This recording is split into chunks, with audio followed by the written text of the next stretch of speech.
नमस्कार, स्वागत आहे तुमचे आपल्या खोल चर्चा या चॅनलवर। आज पुन्हा एकदा एक नवीन माहिती घेऊन तुमच्यासाठी सज्ज झालो आहोत। सगळ्यात लोकप्रिय ठरलेली लाडकी बहीण योजना याविषयी नवीन माहिती समोर आलेली आहे। नेमकं माननीय एकनाथ शिंदे यांनी लाडक्या बहिणींसाठी काय घोषणा केलेली आहे याविषयी आज आपण खोलवर चर्चा करणार आहोत। त्यासाठी व्हिडिओ शेवटपर्यंत आवर्जून ऐका। महायुती सरकारने लोकसभा निवडणुकीनंतर मुख्यमंत्री माझी लाडकी बहीण योजना सुरू केली। 3 महिन्यातच सोलापूर जिल्ह्यातील 11 लाख महिलांसह राज्यातील 2.5 कोटी महिलांनी योजनेसाठी अर्ज केले आणि राज्य सरकारने त्यांना नोव्हेंबर अखेरचा लाभ विधानसभेच्या आचारसंहितेपूर्वीच दिला। निवडणुकीत त्यांनी लाडक्या बहिणींना 2100 रुपये देण्याची ग्वाही दिली। याचा मोठा फायदा महायुती सरकारला झाला। याची अंमलबजावणी आता अर्थसंकल्पीय अधिवेशनात तरतूद झाल्यावर 21 एप्रिल पासून होण्याची शक्यता आहे। विधानसभा निवडणुकीच्या प्रचारात महाविकास आघाडी सरकारने लाडक्या बहिणींना 3000 रुपये देण्याचा शब्द दिला होता।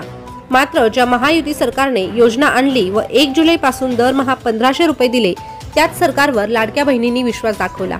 त्याचवेळी महायुती सरकारने आमचे सरकार पुन्हा सत्तेत आल्यास लाडक्या बहिणींना दरमहा 2100 रुपये देण्याचे वचन दिले। त्याला लाडक्या बहिणींनी साथ दिल्याचे निकालावरून स्पष्ट झाले।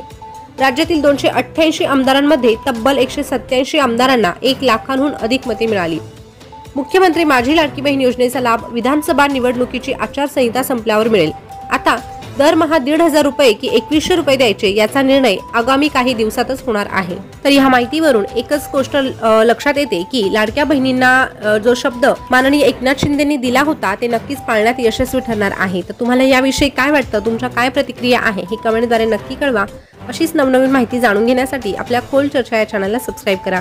पुन्हा भेटूया नवीन माहिती सोबत। धन्यवाद।